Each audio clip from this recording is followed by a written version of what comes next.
Bienvenue dans la chaîne Mathématiques Sciences. Aujourd'hui, je vais présenter et expliquer une nouvelle vidéo, qui est une vidéo donc en physique-chimie sur le thème numéro 1, organisation et transformation de la matière, et plus précisément une vidéo dans laquelle nous parlerons de la transformation chimique en général. Donc nous parlons conservation de la masse et de ce que c'est ce que ça en gros, que la transformation chimique. Donc une transformation chimique, déjà c'est pas confondre avec les mélanges et tout simplement les transformations physiques. Donc les transformations physiques, ce sont en gros les changements d'état que vous connaissez, hein, donc passer du solide au gaz, du gaz à liquide, etc. etc. Donc tu vois où je veux venir, en gros les changements d'état.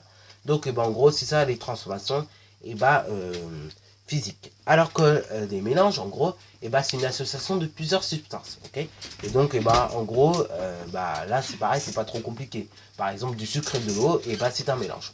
Lorsque tu mélanges le sucre dans de l'eau, tu fais une dissolution. Donc en gros un mélange. Et là pareil quand tu fais fusionner de la glace, donc quand tu veux qu'elle devienne de l'eau totalement, donc ça vous faites ça régulièrement l'été, mais vous en rendez tête par contre quand vous êtes en train de boire par exemple de l'eau mais glacée, vous faites de la fusion de la fusion de glace. Voilà. Donc là c'est au niveau déjà de ces des transformations, donc les mélanges et les transformations physiques. Et donc pour ces deux transformations là, il y a toujours conservation de la masse. C'est-à-dire donc au début vous avez tant de grammes d'eau et de glace, ou tant de grammes d'eau de sucre, à l'arrivée vous arrivez à tant de grammes d'eau et de sucre. Donc en gros vous arrivez à la même masse au départ qu'à l'arrivée. Là pour les transformations chimiques c'est un peu la même chose. Mais déjà avant même de s'amuser et de s'attaquer à la conservation de la masse lors d'une transformation chimique, nous allons déjà nous intéresser à qu'est-ce que c'est. Parce qu'on ne s'est toujours pas posé la question et on n'a toujours pas dit qu'est-ce que c'était. Bon, une transformation chimique en gros c'est quoi? C'est une transformation dans laquelle vous avez des réactifs, donc des substances qui sont prêtes à réagir. Et donc ces substances qui sont prêtes à réagir, c'est soit elles vont disparaître complètement ou partiellement. Et donc leur disparition vont donner naissance donc à des nouvelles choses, hein, de nouvelles substances que sont les produits ici. Et donc ça c'est à l'état final. Ce qui se passe. Par exemple la combustion du carbone, au départ vous avez juste du carbone, et à l'arrivée, donc vous arrivez avec du dioxyde de carbone. Bon, vous n'avez pas que le carbone en lui-même, vous avez également du dioxygène. Le carbone plus dioxygène, ça donne donc du dioxyde de carbone, également appelé CO2. Donc là, je ne sais pas si vous voyez un peu le bilan de la réaction, mais en gros, donc, ça veut dire que C plus O2, donc le dioxygène, ça donne donc du CO2, Voilà. Donc là, vous avez, sans savoir, écrit une première équation de réaction, en parlant donc de combustion du carbone, Bon, bien sûr, on en reparlera dans une prochaine vidéo qui s'intitulera la combustion, Donc, nous verrons également, qu'est-ce qui se passe de plus dans une combustion, Bon, maintenant, je vous vois venir. Vous allez me dire, oui, j'ai compris, ça va, j'ai bien compris comment ça marche, les transformations chimiques, mais j'ai encore du mal à capter, justement, le fait de la conservation de la masse. Et justement, je vais quand même vous prendre un cas concret, qui a été schématisé, bien évidemment, parce qu'on n'a pas pu le faire, malheureusement, Donc là, du coup, je voulais quand même vous prendre un exemple assez concret, que vous avez tous fait au moins une fois, c'est justement l'eau et donc la levure chimique. Donc la levure chimique, c'est une poudre, hein, que vous utilisez notamment pour faire des gâteaux. Bon, vous la laissez pas toute seule. J'espère que vous en avez déjà, jamais mangé d'ailleurs, parce que bon, voilà, normalement ça se mange pas la poudre, la levure chimique. Donc cette levure chimique, quand vous la mélangez avec de l'eau, à la fin vous obtenez donc de l'effervescence. Bon, ça donc on va dire qu'on s'en fiche un petit peu. En revanche, c'est ce qui se passe. Donc au niveau de la masse, c'est ça qui va nous intéresser ici. Donc là, vous n'obtenez pas la même chose qu'au départ. C'est-à-dire, donc au départ, vous aviez deux constituants, hein, donc deux substances, l'eau et la levure chimique. Et après, ça fait qu'une seule substance, donc, en gros, l'effervescence ici. Donc en gros, ici, vous avez eu tout simplement une transformation chimique. Donc du coup, voilà, la levure chimique et l'eau qui vont réagir ensemble, ça donne l'effervescence. Et donc, on s'est amusé à mesurer la masse. Et donc, on a trouvé 232,9 grammes, donc au départ.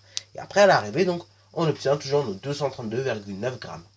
Donc là, justement, donc cette expérience-là, marque bien l'effet qui est conservation de la masse. Tu peux d'ailleurs vérifier sur notre expérience, tu peux réaliser chez toi, qui est une transformation chimique d'ailleurs. Par exemple, lorsque tu fais brûler, brûler, c'est trop dit, hein, mais quand tu fais faire cuire du beurre avec éventuellement un petit peu de sucre, et bah, dans un micro-ondes ou dans une poêle, et bah, à force, ça donne du caramel, ok.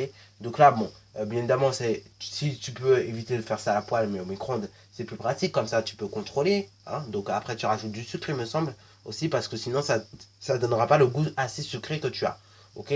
Donc, bah voilà, voilà pour le caramel, comment ça marche, ok. Et donc là, c'est une transformation chimique également, ok. Et donc, tu mesures la masse qu'il y a au départ de beurre, et bah, tu vas voir qu'après, à l'arrivée, et bah, tu auras la même masse et bah, de caramel, ok. Voilà, voilà. Et donc, le caramel, principalement, il est fait avec principalement donc, du beurre, ok. Après, il me semble, il faut rajouter du sucre, parce que sinon, t'as pas de goût sucré d'un caramel, ok. Bon, pour finir cette vidéo, quand même, je voulais quand même vous parler un petit peu d'un personnage que je vous ai déjà parlé lorsqu'on a fait la composition de l'air, hein. Donc, je vous avais parlé à un moment de CO2. Donc, CO2, et bah, il y a C qui veut dire et carbone, un atome de carbone. Et O2, bah, ça veut dire deux atomes d'oxygène. Donc, en gros, le dioxygène. Donc là, bah, on peut apprendre en gros qu'une molécule, et bah, c'est un assemblage d'atomes. Ok, voilà, voilà. Bon, bah, quand on avait fait ça, voilà, voilà, je ne sais pas si tu te rappelles, et bah, j'ai parlé d'un personnage assez célèbre quand même, qui est d'ailleurs le premier chimiste de l'histoire, c'est Antoine de Lavoisier, ok. Avant, donc dans le temps, et bah, il y avait ce qu'on appelle des alchimistes, donc en gros, des gens qui faisaient de la fausse science, ok. D'ailleurs, ça cause un petit peu d'eux qu'on a plus de 2000 ans de retard en science, ok. Et plus précisément d'un personnage qui est Aristote, ok. Donc là, c'est Aristote, il disait une chose un peu bizarre, c'est que la matière est faite de 4 éléments, ok. Voilà, voilà. Bon, bien sûr, ne retenez pas le nom des éléments, c'est totalement faux, ok. Sinon, bah, vous allez donner vous-même naissance à une fausse science. Bon, heureusement, aujourd'hui, on n'enseigne plus la chimie, mais la vraie chimie, ok. La vraie chimie qui, bah, quand même, est plus concrète que la chimie. Parce que bon, la chimie, c'est pas concret du tout, hein, soyons honnêtes, hein. Voilà, voilà. Et donc, du coup, Antoine de Lavoisier, à un moment, quand il fait ses expériences pour la composition de l'air et compagnie, et bah, il s'aperçoit une chose, et il dit la phrase suivante. Et bah, il dit, qui est la suivante d'ailleurs, c'est rien ne se perd, rien ne se crée, et tout se transforme. Ça veut dire quoi? Ça veut dire que lors d'une dissolution, d'une transformation chimique, d'un mélange, bon, de tout ce que vous voulez, et bah, il n'y a rien qui se perd, il n'y a rien qui se crée, mais et bah, il y a une transformation en gros, ok. Par exemple, et bah, quand je vous ai parlé du caramel, ok. Donc à la base, et bah, vous avez du beurre et après donc du sucre, ok. Bon, c'est les deux constituants principaux, ok. Bon, le beurre, bien évidemment, c'est le plus gros constituant principal, ok. Si vous oubliez beurre, voilà, vous n'avez pas de caramel du tout. Voilà, voilà. Bon, autant vous dire. Donc du coup, et bah, comme je disais, donc, bah, ça veut dire quoi concrètement la phrase que je vous ai dit? Ça veut dire que bah, quand vous faites des transformations, donc voilà, en général, rien ne se perd, rien ne se crée, mais tout se transforme. Voilà, voilà. Et donc du coup, ça veut dire que, bah, prenons un exemple, lorsque tu prends des Lego, ok, que tu construis, que tu détruis pour en faire une autre chose, est-ce que, et bah, durant tout ça, et bah, la masse de Lego, plus précisément le nombre de Lego, il a changé? Bah non. Et bah là, c'est la même chose pour une transformation chimique, un mélange, une dissolution, etc. Et bah rien ne se perd, rien ne se crée, ok. Là par exemple le caramel, comme je voulais venir tout à l'heure, et ben justement, voilà, voilà, c'est pas un truc créé, ok. C'est juste qu'il y a une transformation, ok. Et donc, et ben, la matière qui est composée beurre et donc le sucre, et ben se sont alliés, si vous voulez, pour donner naissance, donc, et ben, à du caramel, ok. Voilà, voilà. En gros, il y a juste une transformation, ok. Et rien de plus. Donc voilà, voilà, en gros, ce que veut dire cette phrase, rien ne se perd, rien ne se crée, et tout se transforme, ok. Cette phrase, d'ailleurs, j'en parlerai beaucoup, beaucoup, beaucoup, je vais insister beaucoup sur le principe de cette phrase, vous expliquer vraiment en détail, et bah, qu'est-ce qu'elle veut dire, je le réexpliquerai à chaque vidéo, parce que vraiment, je trouve que cette phrase, et bah, elle me tient à cœur, et puis même, bon, voilà, cette phrase, quand même, bah, ça marque le coup, quoi. Quand vous faites une équation de réaction, par exemple, et bah, il y en a qui oublient certaines choses, ok.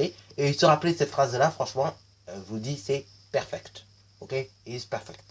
Donc voilà, voilà. Bon, voilà, voilà. Sur ce donc, eh bah, c'est tout ce que j'allais dire pour l'instant. Donc au niveau des transformations chimiques, donc on en reparlera dans des prochaines vidéos hein, de cela, mais sous un autre angle. Ok, donc on parlera des combustions et tout plein de choses comme ça.